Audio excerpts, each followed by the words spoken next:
Do Evangelho segundo o Espiritismo, veremos hoje o capítulo 8. Bem-aventurados os que têm puro coração, que está em Mateus 5, versículo 8. Puro é aquele que está sem mancha, que está limpo. Uma superfície limpa reflete a luz do sol. Quanto mais limpa, mais nítido o reflexo. Assim também somos nós, espíritos.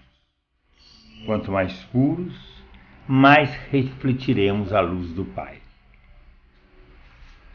Para tanto, somos concitados pelos espíritos superiores e pelos registros do Evangelho e da doutrina dos Espíritos ao esforço do burilamento pessoal. Fazendo essa afirmativa, Jesus, como de hábito, a justifica dentro da lógica da razão e do bom senso. Ou seja, os que preencherem esses requisitos verão a Deus, porque chegarão a tal conquista. Nós, do grupo Fraternidade e Amor de Belo Horizonte, iniciamos, neste momento, o culto cristão no lar desta semana. Paz em Cristo. Vamos colocar a água para fluidificar. Elevemos os nossos pensamentos a Deus, agradecendo a oportunidade de estarmos reunidos em oração. Que neste dia especial que comemoramos a Páscoa, possamos refletir e vivenciar o seu verdadeiro sentido, que seria o reconhecimento de que somos eternos, que podemos renascer a cada dia, nos tornando melhores e reconhecendo que Deus está em nós. Que possamos lembrar e enviar vibrações de luz às pessoas que estão doentes, aflitas e sem esperança. Jesus, querido amigo e mestre, não nos deixe esquecer que mesmo nos momentos mais difíceis do nosso caminho, Tu estás conosco em nossos corações. Jesus, conceda-nos a graça de sermos menos egoístas e mais solidários para com aqueles que precisam. Que jamais esqueçamos de Ti e de que sempre estarás conosco, não importando quão difícil seja nosso caminhar.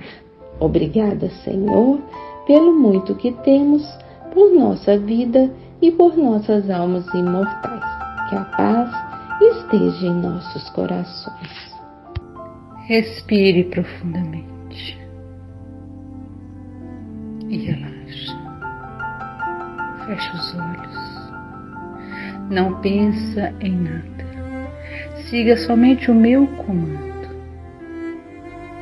Imagine uma vela no meio do seu frontal, entre as sobrancelhas, acesa. Leve essa vela mentalmente até o centro do seu cérebro, na pineal. Sinta a chama da paz inundando todo o seu ser. E permaneça nessa paz, dessa chama, dessa vela sagrada, chamada Jesus. Respire profundamente e volte para o culto no lar. Bem-aventurados os puros de coração. Deixai vir a mim os pequeninos. Bem-aventurados os puros de coração, porque eles verão a Deus. Então lhe apresentaram os meninos para que os tocasse. Mas os discípulos ameaçavam os que lhe apresentavam, o que, vendo, Jesus levou-o muito a mal. Deixai vir a mim os pequeninos e não os embaraceis, porque o reino de Deus é daqueles que se lhes assemelham. Em verdade vos digo que todo aquele que não receber o reino de Deus como uma criança, não entrará nele. E abraçando-os e pondo as mãos sobre eles, os abençoava. A pureza de coração é inseparável da simplicidade e da humildade. Exclui todo pensamento de egoísmo e de orgulho. Eis porque Jesus toma a infância como símbolo dessa pureza, como já a tomara por símbolo de humildade. Esta comparação poderia não parecer justa se considerarmos que o espírito da criança pode ser muito antigo e que ele traz, ao renascer na vida corpórea, as imperfeições de que não se livrou nas existências precedentes. Somente um espírito que chegou à perfeição poderia dar-nos o modelo da verdadeira pureza. Não obstante, ela é exata do ponto de vista da vida presente. Porque a criança, não tendo ainda podido manifestar nenhuma tendência perversa, oferece-nos a imagem da inocência e da candura. Aliás, Jesus não diz de maneira absoluta que o reino de Deus é para elas, mas para aqueles que se lhes assemelham. Mas se o espírito da criança já viveu, por que não se apresenta ao nascer como ele é? Tudo é sábio nas obras de Deus. A criança necessita de cuidados delicados que só a ternura materna lhe pode dispensar. E essa ternura aumenta diante da fragilidade e da ingenuidade da criança. Para a mãe, seu filho é sempre um anjo, e é necessário que assim seja para lhe cativar a solicitude. Ela não poderia tratá-lo com a mesma abnegação se, em vez da graça ingênua, nele encontrasse, sob os traços infantis, um caráter viril e as ideias de um adulto, e menos ainda se conhecesse o seu passado. É necessário, aliás, que a atividade do princípio inteligente seja proporcional à debilidade do corpo, que não poderia resistir a uma atividade excessiva do espírito, como verificamos nas crianças precoces. É por isso que, aproximando-se a encarnação, o espírito começa a perturbar-se e perde pouco a pouco a consciência de si mesmo. Durante certo período, ele permanece numa espécie de sono, em que todas as suas faculdades se conservam em estado latente. Esse estado transitório é necessário para que o espírito tenha um novo ponto de partida, e por isso o faz esquecer, na sua nova existência terrena, tudo o que lhe pudesse servir de estorvo. Seu passado, entretanto, reage sobre ele, que renasce para uma vida maior, moral e intelectualmente mais forte, sustentado e secundado pela intuição que conserva da experiência adquirida. A partir do nascimento, suas ideias retomam gradualmente o seu desenvolvimento, acompanhando o crescimento do corpo. Pode-se assim dizer que, nos primeiros anos, o espírito é realmente criança, pois as ideias que formam o fundo do seu caráter estão ainda adormecidas. Durante o tempo em que os seus instintos permanecem latentes, ela é mais dócil e, por isso mesmo, mais acessível às impressões que podem modificar a sua natureza e fazê-la progredir, o que facilita a tarefa dos pais. O espírito reveste, pois, por algum tempo, a roupagem da inocência. E Jesus está com a verdade, quando, apesar da anterioridade da alma, toma a criança como símbolo da pureza e da simplicidade. Jesus diz: deixai vir a mim as criancinhas, porque o reino dos céus é para os que a elas se assemelham. Essa é uma passagem muito doce e carinhosa, mas repleta de ensinamento e significado, como tudo que Jesus nos trouxe, e pode ser facilmente subestimada, se não inteiramente compreendida. Ficamos imaginando que as crianças não têm bagagem espiritual, o que não é verdade.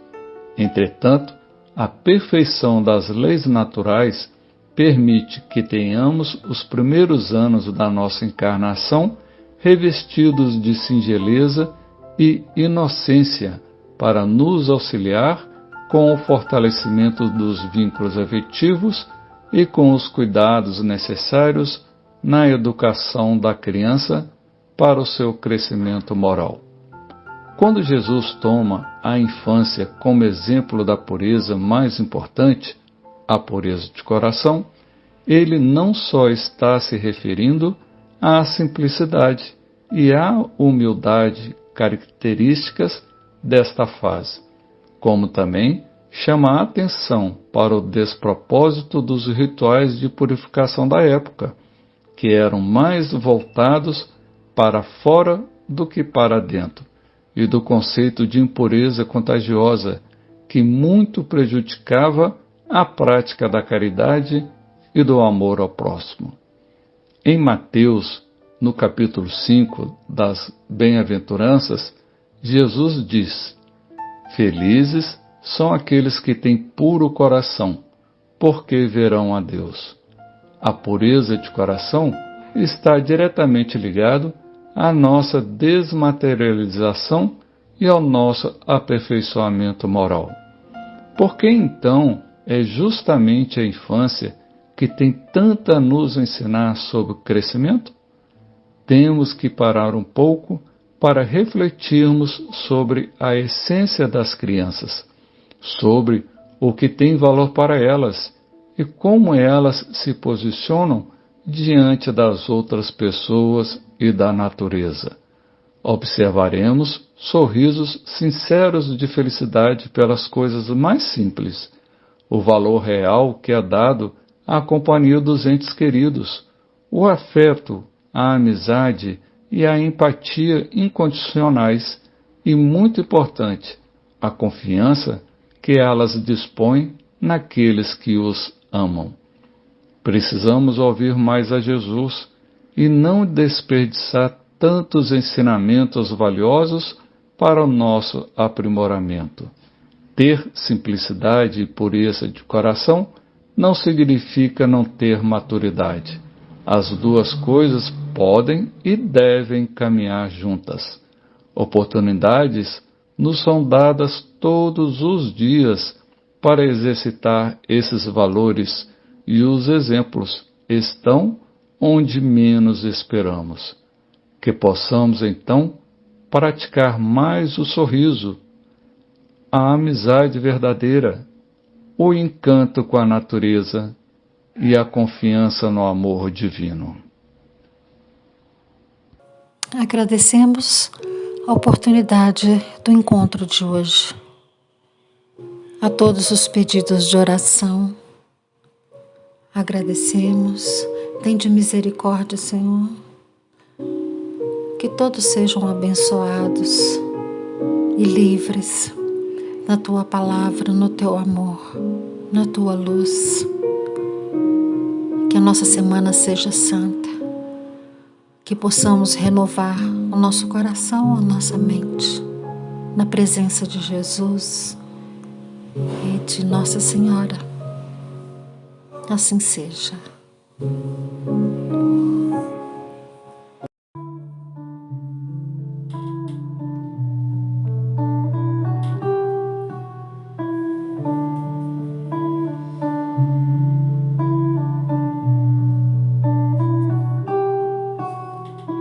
Como alguém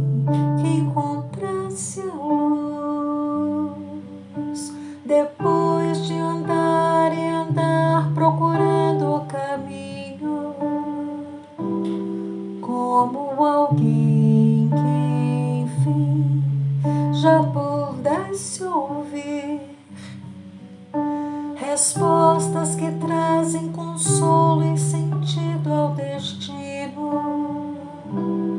Eu encontrei tuas páginas e sequei minhas lágrimas, percebi que a dor da semente é o parto da vida.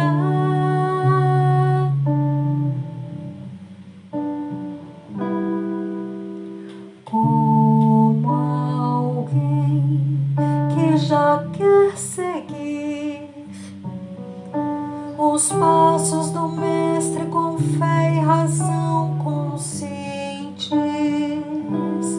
como alguém que em si já soubesse ouvir as vozes dos seres que habitam o espaço infinito. Eu encontrei tuas páginas e sequei minhas lágrimas, percebi que a dor da semente é o parto da vida.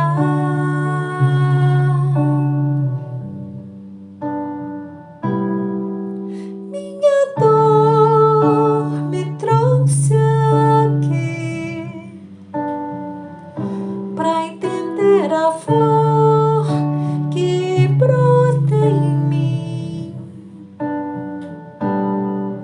Meu